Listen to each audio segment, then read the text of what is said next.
দুনিয়াতে একটা জামাই যদি শ্বশুর বাড়িতে যায় সামান্য পরিমাণ একটু দস্তরবন্দি অথবা ফল নিয়ে যায়, মিষ্টি নিয়ে যায়, কিন্তু আপনি যে আখিরাত নামক কবর নামক প্রথম স্টেশনের মধ্যে যাবেন, যাওয়ার সময় তো আপনার দুইটা পুঁজির সর্বনিম্ন প্রয়োজন। এক নাম্বার আপনার ঈমান, দুই নাম্বার আপনার নেক আমল। এই পুঁজি যদি আপনার না থাকে, কবরে যাবেন, কবরের মাটি আপনাকে চাপ দিবে, কবরে যাবেন ফেরেশতারা আপনার দিক থেকে মুখ ফিরিয়ে নিবে, কবরে যাবেন রহমতের নবী আপনার দিক থেকে মুখটা ফিরিয়ে নিবে। বলে হুজুর কেমন করে? আপনার কাছে আমরা জানতে চাই। শোনেন, মনোযোগ দিয়ে শোনেন। বল ইয়াউমিল আখিরি, আখিরাতের প্রতি বিশ্বাস কোনটাকে বলা হয়? আপনি বলতেছেন মুখে মুখে আমি আখিরাতকে বিশ্বাস করি, আমি কবরকে বিশ্বাস করি, আমি হাসরকে বিশ্বাস করি, মিজানকে বিশ্বাস করি, ফুলসেরাতকে বিশ্বাস করি, কিন্তু আপনার এটা মুখে মুখে। মনে রাখবেন, কোন মানুষ যদি আখিরাতকে বিশ্বাস করে, কোন মানুষ যদি কবর, হাসর, মিজান, ফুলসেরাতকে বিশ্বাস করে, এই মানুষ কোনোদিন নামাজ ছাড়তে পারে না, এই মানুষ কোনোদিন পরের হক খাইতে পারে না, এই মানুষ কোনোদিন মিথ্যা বলতে পারে না, এই মানুষ কোনোদিন দুনিয়ার জমিনের মধ্যে ফায়সা কথা বলতে পারে না, এই মানুষ কোনোদিন দুনিয়ার জমিনের মধ্যে অবাধভাবে চলাফেরা করতে পারে না, এই মা বোনেরা কোনোদিন বেপরদা চলাফেরা করতে পারে না। এ বন্ধুরে, এ নবীর উম্মতের দলেরা, একটু মনোযোগ দিয়ে বয়ানটা শ্রবণ করার চেষ্টা করবেন। আমি চেষ্টা করব পুঙ্খানুপুঙ্খানুভাবে অল্প অল্প করে বয়ানটা বোঝায় দেওয়ার জন্য। আমি আপনাদের এই এলাকার মধ্যে এই নিয়ে মাত্র দ্বিতীয়বার আসছি। গত কয়েকদিন আগে শুধু বিলগড়ের ঈদগাতে আসছিলাম। আজকে আপনাদের কাছে আমি চেষ্টা করব কবরের আখিরাতের নিয়ামতগুলা বোঝায় দেওয়ার জন্য। আমি বিলগড় আসার পরে সেই জায়গার মধ্যে বেঈমানের মৃত্যু আর ইমানদারের মৃত্যুর অবস্থা বর্ণনা করেছিলাম। আজকে শুনবেন আখিরাতের মধ্যে মুমিন বান্দার নিয়ামত সম্পর্কে।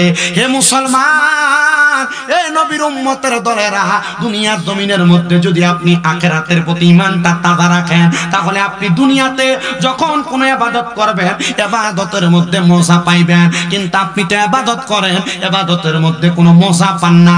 আল্লাহর হাবিব সাল্লাল্লাহু আলাইহি ওয়াসাল্লাম বলে, এ দুনিয়ার উম্মতের দলেরা, ততক্ষণ পর্যন্ত তোমরা ঈমানের স্বাদ এবং আমলের মজা পাবা না। নবী গো, কতক্ষণ পর্যন্ত? আপনার কাছে জানতে চাই। বলে যতক্ষণ পর্যন্ত এক নাম্বার তোমরা হালাল রুজি ভক্ষণ না করবা, হারাম খাইবা, 5 ওয়াক্ত নামাজও পড়বা, তুমি ঈমানের স্বাদ এবং ঈমানের মজা পাবা না। নবী গো, আর কি? আল্লাহর হাবিব বলতেছে, যতক্ষণ পর্যন্ত তোমরা দুনিয়ার জমিনের ভিতরে ইখলাস, খোদা ভীতি তৈরি না করবা অন্তরের মধ্যে, ততক্ষণ পর্যন্ত তোমরা ঈমানের স্বাদ এবং ঈমানের মজা পাবা না। ঈমানের স্বাদ এবং মজা তো আছে। চিনি খাইতে কেমন লাগে? আপনার কি কষ্ট হইতেছে নাকি? বয়ান বুঝতেছেন আপনারা? চিনি খাইতে, তেঁতুল খাইতে, লবণ কড়া, আর কটা এটা শুদ্ধ করতে হবে, এটা ভেঙ্গেও না, কড়া। আমরা কি কুমিল্লার ব্রাহ্মণবাড়ি? আমরাই তো কড়া, লবণ। ঈমানের একটা স্বাদ আছে, ঈমানের একটা মজা আছে। ওই ঈমানের স্বাদ এবং মজা আপনি ততক্ষণ পাবেন না যতক্ষণ হালাল না খাবেন। কিন্তু আপনি হালাল খাবেন কেমনে? বর্তমান সমাজ এমন ভাবে চলতেছে, সুদের ব্যবসাতে 6 লাভ আমরা সমাজ, ঘুষের ব্যবসাতে 6 লাভ আমাদের সমাজ, পরের হক মাইরা খাইতে খাইতে 6 লাভ আমাদের সমাজ। আছে না? নাই? ঠিকটা যখন জোরে কইবেন তখন আমার ভিতর থেকে নতুন নতুন ওয়াজ বাইরিব, কিন্তু ঠিকটা যখন আসতে হইব আমার ওয়াজ হয়ে যাবে ডিমলেটের মতো। এই সুদের ব্যবসা কেমন ভাবে চলতেছে? লাখে বলে বছরে 30,000 40,000 আছে। এরা জানে এটা খাওয়া হারাম, তবুও খায়। আপনি কি মনে করেন সুদখোর যে সুদ খাওয়া হারাম জানে না? ঘুষখোর যে ঘুষ খাওয়া হারাম জানে না? জানে। আমরা এলাকার সুদখোরও জানে। তা আমার কাছে আইয়া একবার বিচার দেয়। আমি বললাম কি বিচার কাকা? বেটা একদিন ফেসে পইয়া ব্যবসায়িক কাজে তার থেকে 5 লাখ টাকা লইছিলাম, তারা নাকি প্রতি বছরে প্রতি লাখে 30,000 টাকা করে দেওয়া লাগবে। আমি বললাম ওমা মাশাআল্লাহ, আপনি জানেন এটা হারাম, আপনি যদি 5 ওয়াক্ত নামাজ পড়েন মোটামুটি, তো আপনি সুদ টাকাটা লইলেন কেন? ও কাকা ফেসে পড়ে গেছি গা, চলতাম ভাবছি না, আমি ফেঁচে পড়ে আমি তখন সুদ যা লইছি। আমি কইলাম তো ও কাকা তো এবার হিসাব করছে এবার 5 লাখে তাহলে 1 বছরে কত হয়? 1.5 লাখ। কয় লাখ? 1.5 লাখ। আমি কইলাম তো ও কাকা এই সুদ এটা বাড়তে বাড়তে এমন 12ই বাড়ছে, এখন আমার সুদে আর আসলে মিলা 12.5 লাখ। কয় লাখ? আমি কইলাম তো এখন কাকা টাকাটা বেচ চালাইছি না, টাকাটা বেচছে এবার কাছে গেছি সুদের টাকাটা শোধেমু। আমি তারে কইলাম তুই যেহেতু আমি যেহেতু তোর থেকে টাকা নিছি 5 লাখ, এখন তো এটা সুদে আসলে থেকে বাইরে আরো বেশি। বলো ঠিক আছে, তুমি কুদ্দুস সাইডে দিও যাও আল্লাহর রাস্তা। আমি কইলাম তো এরপরে কি কইছে? কইছিস আমি তারে কইলাম যে যেহেতু 12.5 লাখ কইছে তুই আমার থেকে 10 লাখ লয়ে যা, 2.5 লাখ তুই আমার মাফ করে দে। কাকা তুই আমার যে একটা ডেঞ্জারাস উত্তর দিছে রে বাবা। আমি কইলাম কি উত্তর দিছে? কতে আমার উত্তর দিছে আমি যে তোমার থেকে 2.5 লাখ টাকা কম নিমু সুদের টিয়া, আল্লাহ কি কবরে গেলে আমার একটা বাড়ি কমাইয়া দিব?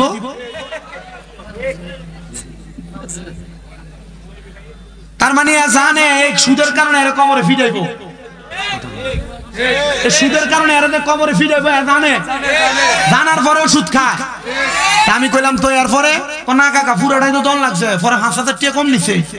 আমি কইলাম আচ্ছা ও কাকা কিন্তু 5 ওয়াক্ত নামাজ পড়ে রে, কথা দি কয় না দি কয় ওয়াক্ত?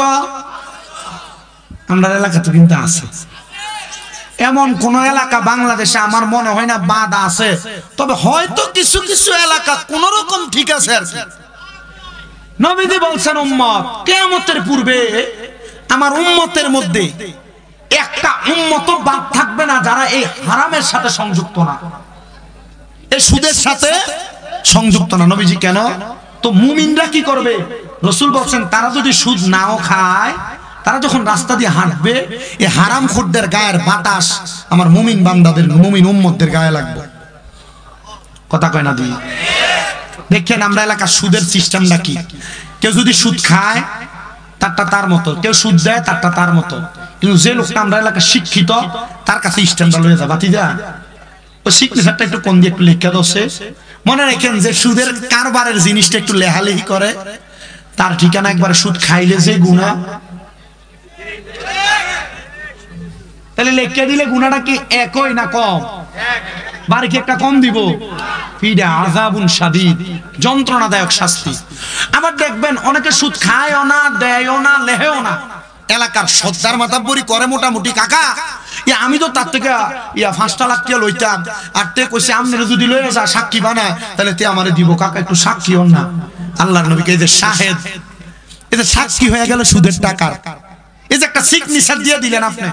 অথবা ব্যাংকে লোন যে লয়, এই ব্যাংকের লোনটা আপনি যে একটা সিগনেচার দিয়ে দিচ্ছেন, আল্লাহর নবীকে হমান অপরাধী না, তাহলে সাক্ষী হওয়া যাবে? আপনাদের কথা কন না, সাক্ষী হওয়া যাবে? আমি ওই যে মিরাজ মনে হয় না, মিরাজ বুঝা না, পরে কইছি আমি কইছি ঠিক 9:45 হাসান হাজারি হুজুরে নিয়ে আইবা, কারণ এখানে মানুষ আমারে দেখতে আইতো না, হুজুরও আর শুনতে আসবে। যেহেতু আসবে আমি আমার সুযোগ পাইছি, যেহেতু তোমরা যেহেতু কইরেই দিছ, আমি দুই একটা কথা বলবো। আপনার এই কথা থেকে যেটা যেটা আমল করতে মন চাইবে আপনারা আমল করবেন, ঠিক আছে না? ঠিক আছে না? তাইলে কখনো কোনো মানুষের উপকার করতেন যে সুদের সাক্ষী হবেন, সুদের সিগনেচারও দিবেন, দিলে কি ফিটা কম না বেশি? সমান। তাইলে আচ্ছা এবার আসেন, এই সুদ দেখেন এখন আর বেড়াইতের মাঝে নাই, এখন বাড়ি বাড়ি চলে গেছে সুদ, নাম দিছে কিস্তি। আমরা কথা কন না কেন? নাম দিছে কি? অনেক কিছু করতে পারতেছে না, হুজুর আমি যদি রাখছি 1 লাখ লইয়া আমার ক্ষেত্রার বন্ধকটা ছুটেছি, আছে না নাই? মা বোনেরা বাড়ি বাড়ি সুদের ব্যবসা করে। দেখবেন এলাকায় যদি কোনো কাকারে বা কোনো বাইরে কাকা দেখেন না 1 লাখ টাকা কোন রকম ব্যবস্থা করে দেওয়া যায়নি, আমার কাছে তো নাই, ও তো শাশির কাছে যে খুঁজে দেওয়া না, তার বইনে তার কাছে কটা টিয়া দিছে লাগাই দিবার লাগে। আপনার কথা কন না কেন? মা বোনেরা যারা পর্দার আড়ালে শুনতাছ, আম্মা আমি চাই না গো মা তোমরা কোন রানিয়ারা বিষ্ণুপুর সহ সারা বাংলাদেশের কোন মহিলা জাহান্নামের আগুনে জ্বলো, এই সুদের টাকাটা খাইয়া তোমার জাহান্নামটা তুমি নিজেই কিনা রেডি করতেছো। কথা কর না? এই সুদরা এখন হয়ে গেছে আবার ন্যাশনালিটি। কিভাবে? এই সুদরা এমন ভাবে ন্যাশনাল হয়েছে, এলাকার মানুষ সুদখোর কইব দেখিয়া আর এলাকার সুদের ব্যবসা করে না। 20-30 লাখ টাকা জায়গা জমি বেচা অথবা পেনশনের টাকা ঢুকা ফাইয়া এটা নিয়ে ব্যাংকে রাখে, এককালীন মাসে মাসে তুল্যা খা আসেনি। 10 লাখ 20 লাখ রাখে 10 বছরের লাগে, 10 লাখ রাখলে 10 বছর পরে এটা হয় 20 লাখ। আসেনি? নাই আমরা বাদাম খেলে তো না, তো আসে না, নাই কম লাগবে তোমার। আসেনি? আছে আসেন। এরপরে দেখেন সুদের আরেকটা ইন্টারন্যাশনাল গোপনীয় সাবজেক্ট আছে, যেটা আপনার বউ আপনার ফার্ম দিয়ে করায়। বলে যে এটা কেমনে? দেখবেন আপনি যখন ইনকাম করতেছেন, কামাই রুজি করতেছেন, আপনার স্ত্রী আপনারা কইতেছে তুমি যে যা কামাই করো তাই সব খরচ করে লাও। আমরা আবুদ্দার একটা ভবিষ্যৎ আছে, তার ভবিষ্যৎটা কি তৈব এটা কই আপনার ব্যাংকে একটা ডিপিএস করাইব। নাম দিছে কি? আপনারা যদি কথা বলে না ডি, সবাই করতে পারতেছে না, কারণ তলে তলে নিজেরা অনেকে করে রাখছে। ডিপি কিতা মাসে মাসে 500-1000 করে রাখবা, রাখলে এটা কয়েক বছর পরে না বলইব 11% দিব, 10% দিব। আছে না নাই? দেখবেন আপনি যখন ব্যাংকে বেশি যাতায়াত করবেন, আপনার ব্যাংকের একটা কর্মীর সাথে পরিচিত বেশি হয়ে যাবে, তখন ওই কর্মী আপনার অফার করবো, স্যার কিছু টাকা ফিক্সড ডিপোজিট করেন না। আপনারা দেখবেন প্রস্তাব দিবে। তো আপনি যদি দিগান ফিক্সড ডিপোজিট কিটা, আপনি যদি 1 লাখ টাকা রাখেন, আপনাকে 11 লাখ টাকার খরচ হিসাব করে প্রতি 1000 11% বা প্রতি 100 11% করে আপনাকে মুনাফা দেওয়া হবে। এটা সুদ কয় না, কারণ সুদ কইলে মুসলমানরা চালাক বুঝে লাগবো। নাম দিছে এখন কি এটা? আপনাদের কথা কন না কেন? এটা নাম দিছে কি? আমি মাঝে মাঝে চিন্তা করি, আমি যে মাহফিল এডি কই, বহুত ব্যাংক কলারা নিয়ে আমারে ফাইলে সেবডা করে আপনার কষ্ট হইতেছে। দেখেন মাঝে মাঝে বহুত হুজুরা ঘুম হয়ে থাকা জায়গা না কি লাগে যা ওই উচিত কথা দিছে ক আর হাসছে তারা নিরাল করে লা। আমি মাঝে মাঝে চিন্তা করি করে লা উচিত কথা না, এটা এটা হক কথা না, কি করে লেলে।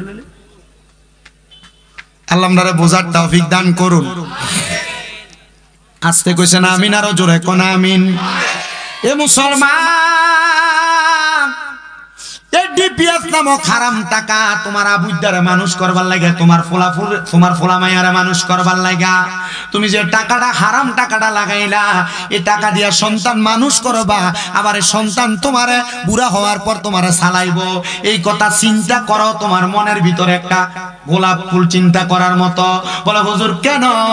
কারণ হারাম টাকা দিয়ে সন্তানের ভবিষ্যৎ গড়বা। এ ফোলা তুমি বাপে তুমি মায়ে বড় হইলে তোমারে মুজাইবো। তুমি হারাম টাকা মানুষের ওজনে কম দিয়া দিয়া ব্যবসা কইরা, মিছা কথা কয়া কয়া ব্যবসা করে সন্তানরে মানুষ করবা। আর তোমার সন্তান তোমারে বড় হইলে মুরব্বী হওয়ার পর তোমারে সুন্দর করে লালন পালন করবে। জি না মুসলমান, ওই সন্তান কোনোদিন তোমারে লালন পালন করবে না।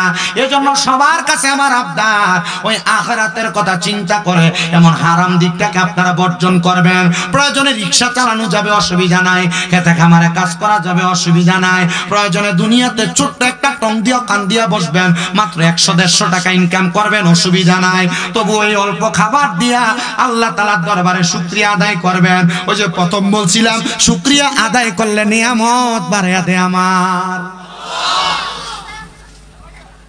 তো এবার আসেন, আমি আপনাদেরকে যে কথাগুলা বলতেছিলাম, আখিরাতের জন্য পুঁজি তৈরি করা।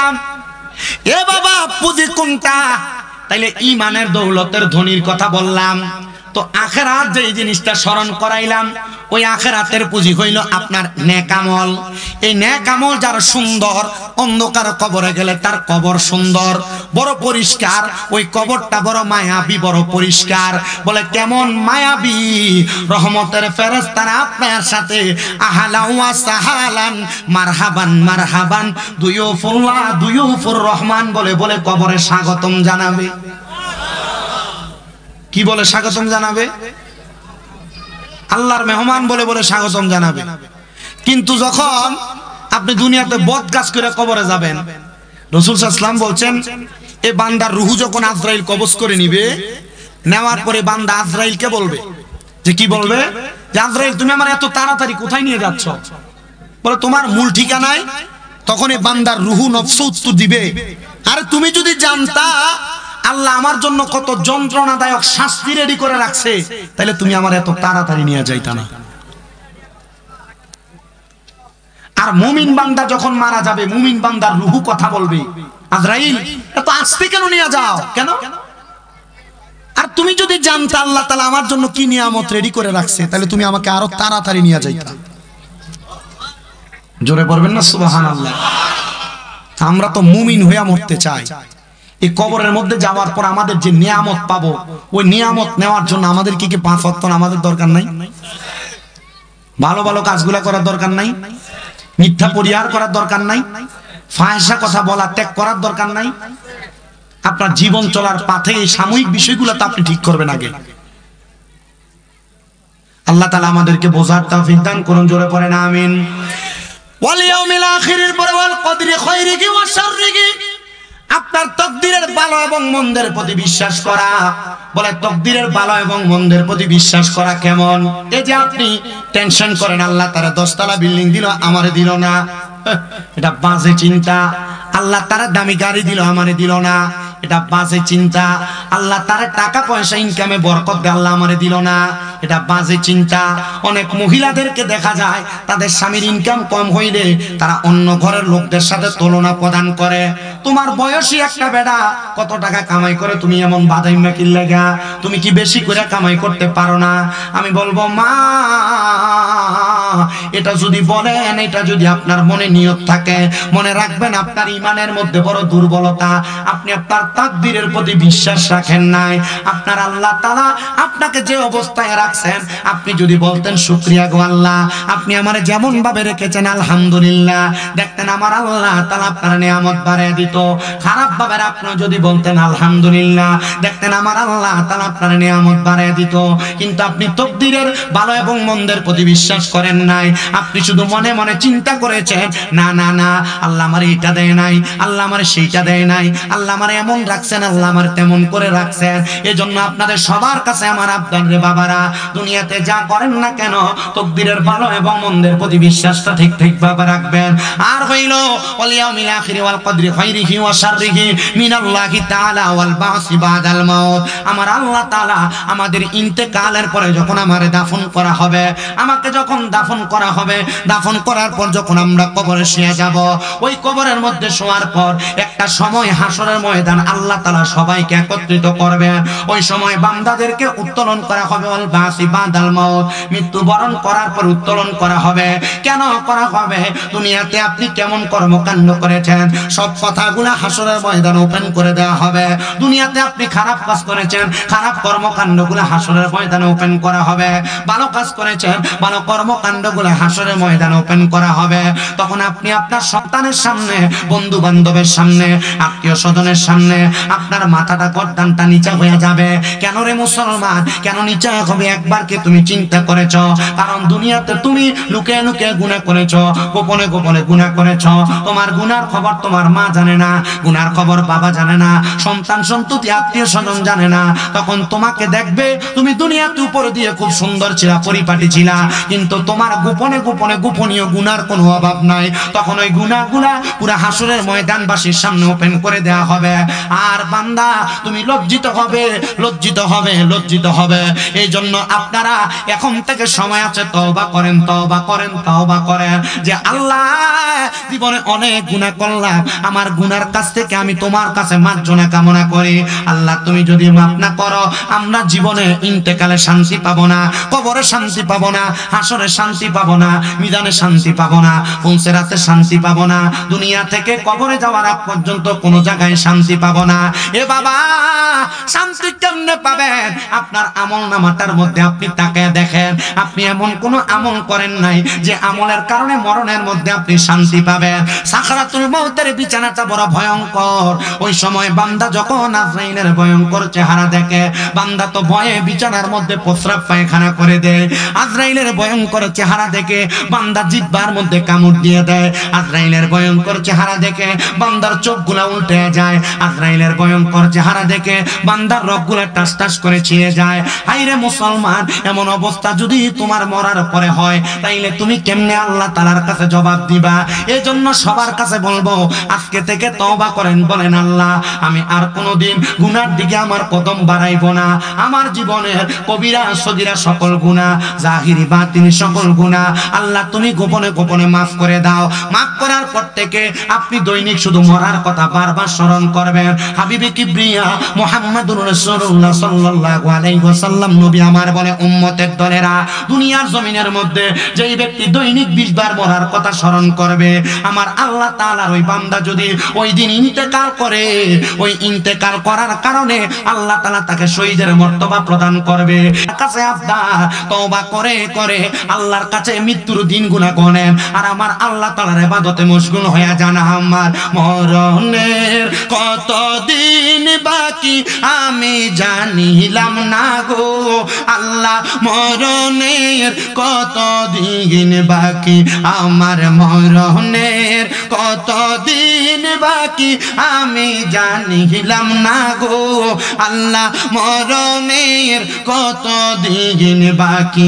আর ইলাসিয়া যখন হস্তে দিবা দরি, তখন আমার মন পাখি করবে ছুটা ছুটি আমি বুঝিলাম না গো আল্লাহ, মরণের কত দিন বাকি, আমার মরণের কত দিন বাকি আমি জানিলাম না গো আল্লাহ, মরণের কত দিন বাকি। আর হায়াত হইল হাতে বাইরে, মত হইল পায়ে, যেই জায়গায় যার মরণ লেখা সেই জায়গায় সে মরে আমি বুঝিলাম না গো আল্লাহ, মরণের কত দিন বাকি, আমার মরণের কত দিন বাকি আমি জানিলাম না গো আল্লাহ, মরণের কত দিন বাকি। আর আদরাইলাসিয়া যখন হস্তে দিবা দরি, আদরাইলাসিয়া যখন হস্তে দিবা দরি, তখন আমার মনাবাই করবে লুকা চুরি আমি বুঝিলাম না গো আল্লাহ, মরণের কত দিন বাকি। আর জমদূতে আসিয়া যেদিন রুহে দিবে হাত, রুহে তোমার দিয়া নিয়া যাবে কইরা বন্দি আমি জানিলাম না গো আল্লাহ, মরণের কত দিন বাকি। এবার আপনারা বলেন রানিয়ারা বিষ্ণুপুরের বাবা, ওই মরণ কথাটা কি সত্য না মিথ্যা?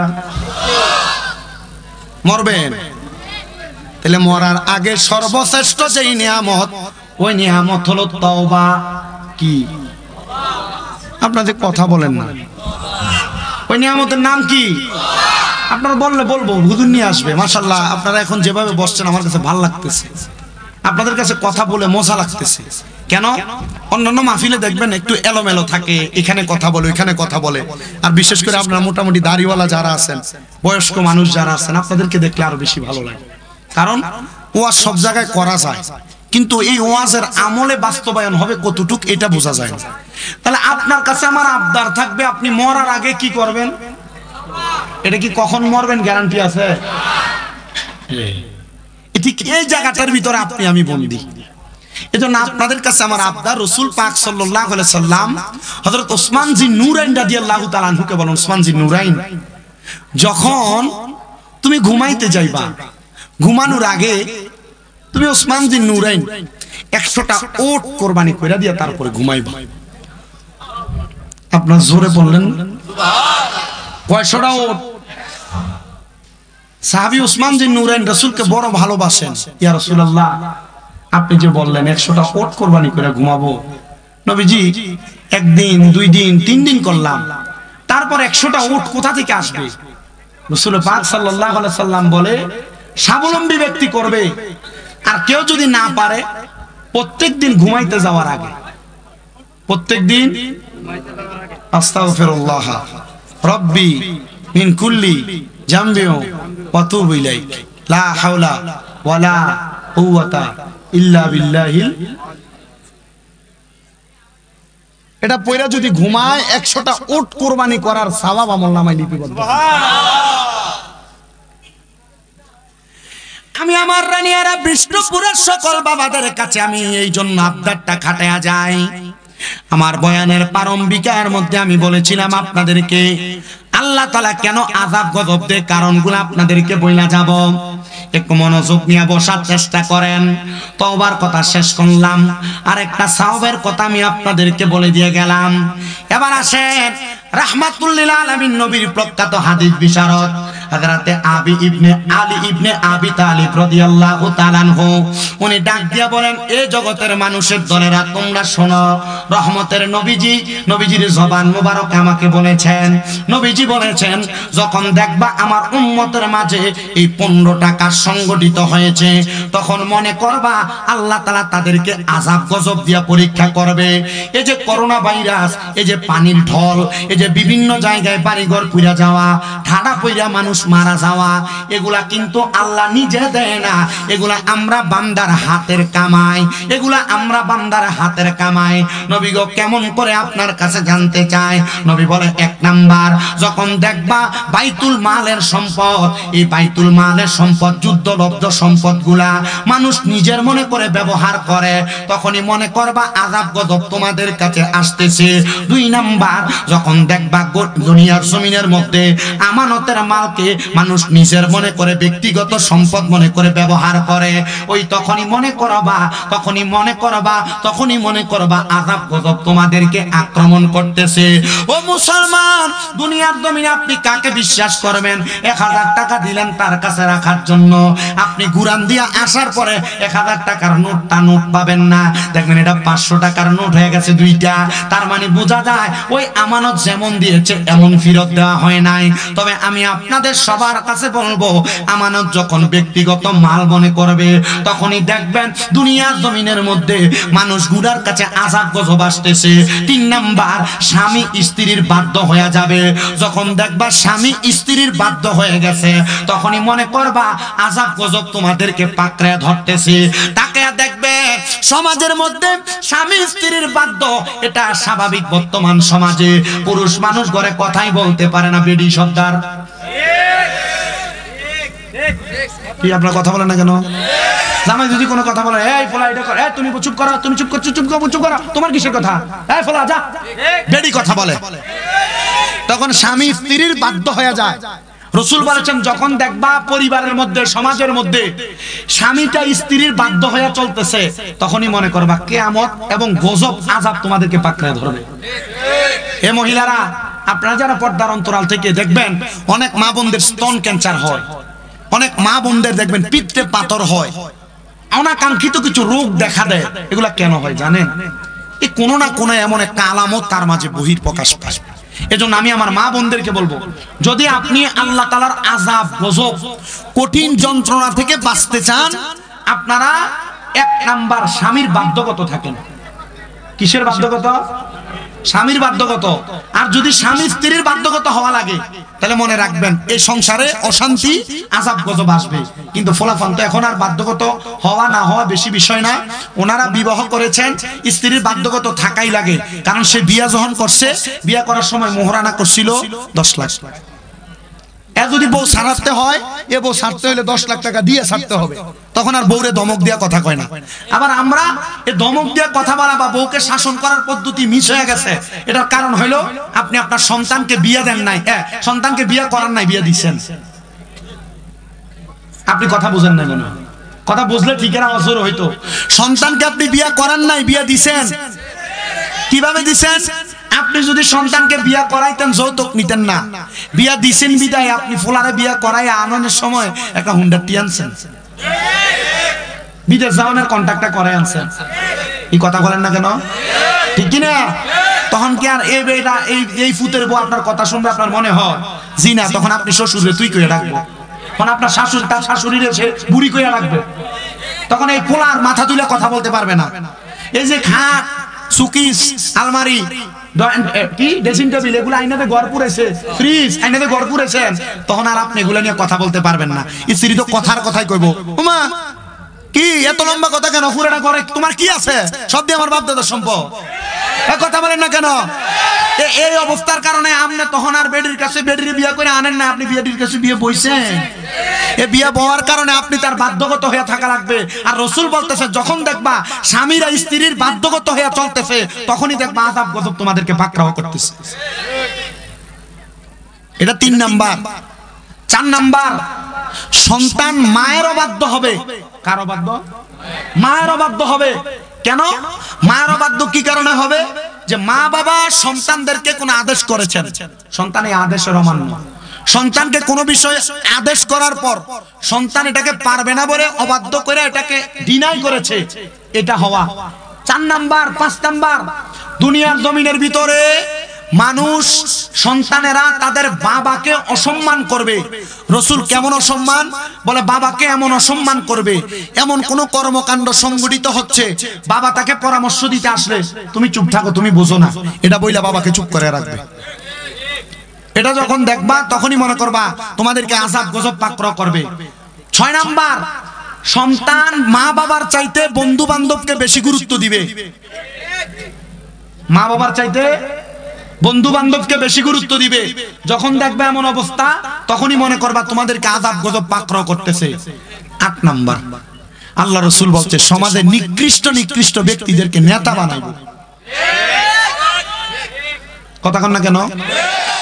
কথা সুন্দর নাই, মানুষের হারাম খায়, পরের হক মাইরা মাইরা খায়, মানুষের লোকে বিচারে তলোয়ানার নাম দিয়ে 1000 টাকা খাইয়া বিচার ঘুরে এলায়।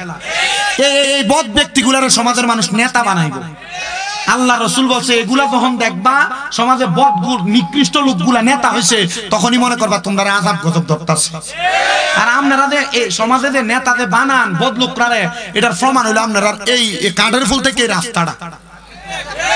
কারণ আপনারা প্রতি ভোট 500 আর 1000 করে বেচছেন, বেচার লাগে অন দেবেন আপনার থেকে 500 1000 টাকা দিয়ে ভোটের টিয়া দিয়া আপনার থেকে ভোট কিনা লইছে, মানে এবারে রাস্তা টিয়া এলে আর এবারে রাস্তা করতে পারে না কেন? ও এবারে নাম না আপনার টিয়া দিয়ে ভোট কিনছে, কথা দি কয় না দি, কারণ এবারে তো টিয়া দিয়ে আপনারা দিছে, এটি তুলন লাগতো না।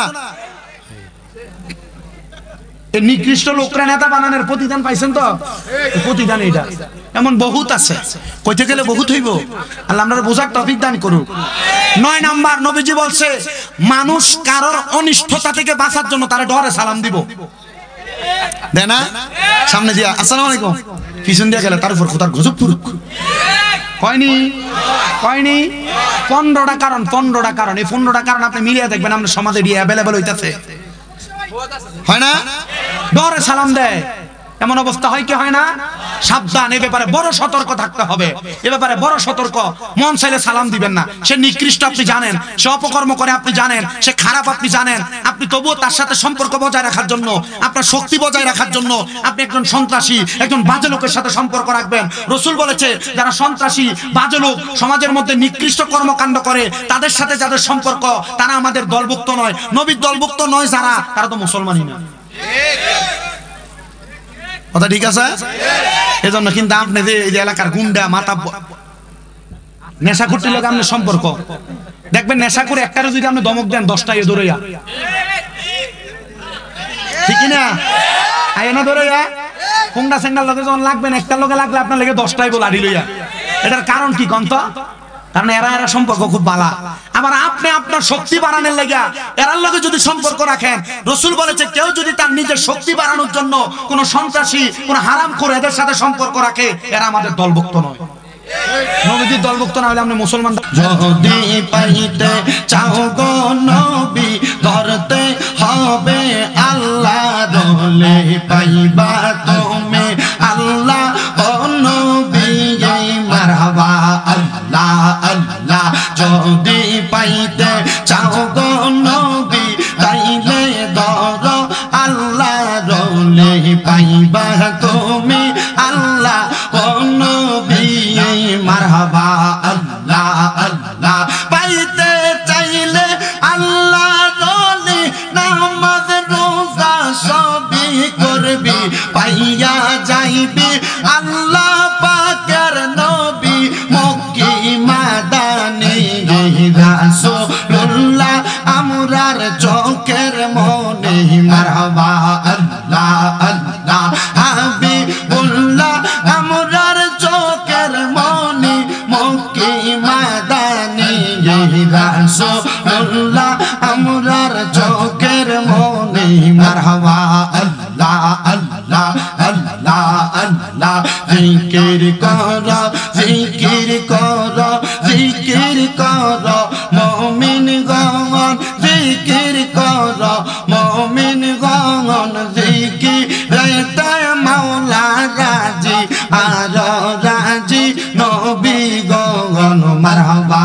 আল্লাহ আল্লাহ আল্লাহ আল্লাহ আল্লাহ আল্লাহ হস্ত দিলা সে বিবার জিব্বা দিলা ডাকতে তারে নয়ন দিলা দেখি বাজে নয়ন দিলা দেখি বাজে তবু কেন অন্ধ মন জিকির কর জিকির কর জিকির কর মুমিন গণ জিকির কর মুমিন গণ জিকিরেতে মাওলা রাজি আর রাজি নবী গণ মারহাবা আল্লাহ আল্লাহ আল্লাহ আল্লাহ আল্লাহ আল্লাহ আল্লাহ আল্লাহ লা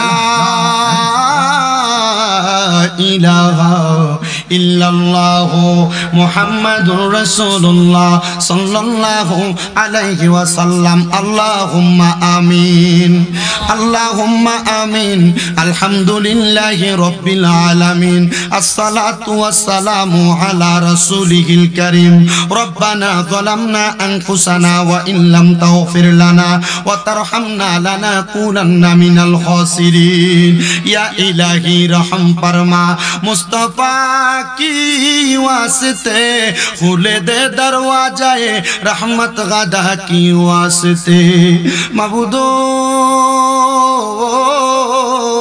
ও দয়াল আল্লাহ একটু রহমতের নজর করে তাকে দেখেন গো আল্লাহ এই ব্রাহ্মণবাড়িয়া জেলার অন্তর্গত কসবা থানাধীন রানিয়ারা বিষ্ণুপুর কেন্দ্রীয় কবরবাসীর স্মরণে পঞ্চমতম বাৎসরিক সুন্নি মহাসম্মেলন সাজাইয়া এই তুলাতল বাজার মাঠ প্রাঙ্গণে আমার সঙ্গে উলামায়ে কেরাম তালেবুল ইলম দাড়ি পাকা মুরব্বী বাবারা যুবক নওজোয়ান ভাইয়েরা ছোট্ট ছোট্ট মাসুম বাচ্চারা পর্দার অন্তরালের আমার কত মা বোনেরা মাপ পাওয়ার আশায় গুনাহগার কাঙ্গালের বেশে দুইটা হাত বাড়াইছে আল্লাহ যার হাতটা তোমার কাছে মায়া লাগে পছন্দ হয় ওই হাতের উসিলায় আমরা প্রত্যেকের জীবনের গুনাহ মাফ কইরা বেগুনাহ মাসুম বান্দা বানায়া দাও আল্লাহ তুমি যদি আমরারে মাফ কইরা দাও আল্লাহ কারোর কাছে কোনো জবাবদিহিতা করা লাগবে না যদি রহমত দিয়া ভরপুর কইরা দাও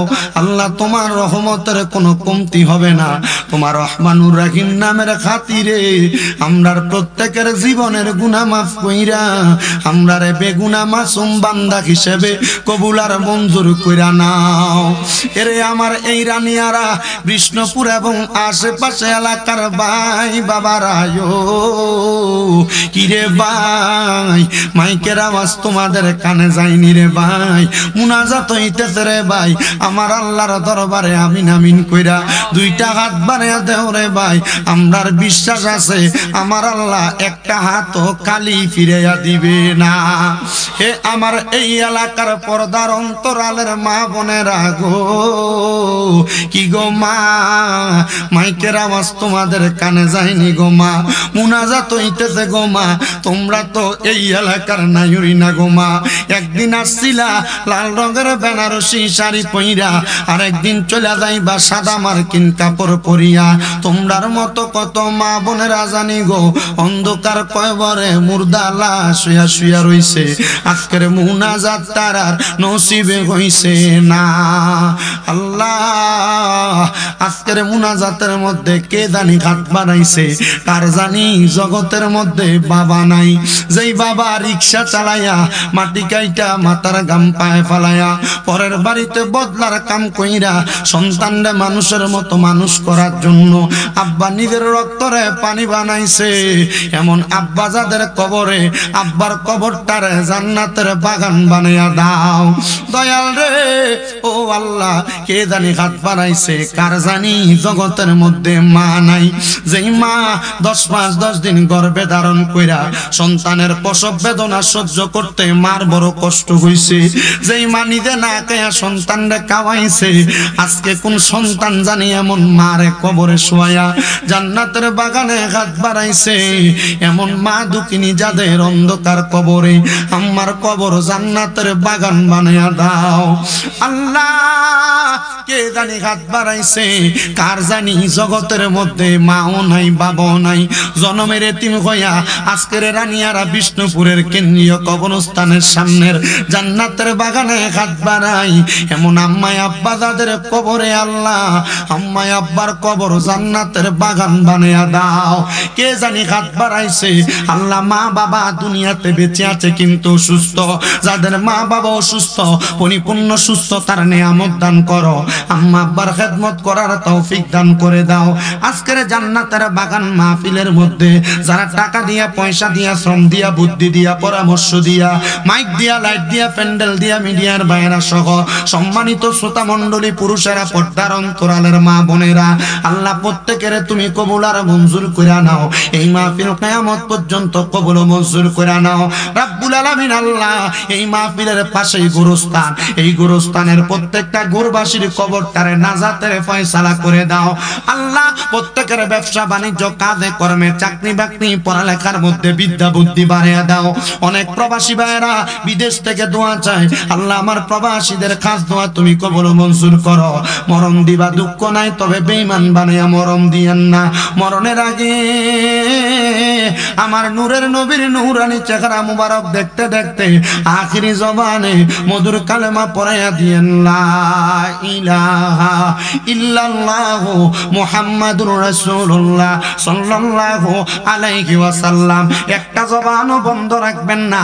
আপনারা বলেন রানিয়ারা, বিষ্ণুপুরের বাবারা, মুনাজাত কইরা আমরা দোয়া চাইলাম একজনের কাছে, তিনি কে? ওই আল্লাহর কাছে চাইলে আল্লাহ দিতে পারে কি পারে না? আমি আপনাদের কাছে আল্লাহ তাআলার কালামে হাকিম কোরআন শরীফ থেকে ছোট্ট একখানা আয়াতে কারিমা তেলাওয়াত করেছি, যে জায়গায় আমার আল্লাহ তাআলা ঘোষণা করেছে, বান্দা বিসমিল্লাহির রহমানির রহিম, ইন্নাল্লাযীনা আমানু, নিশ্চয়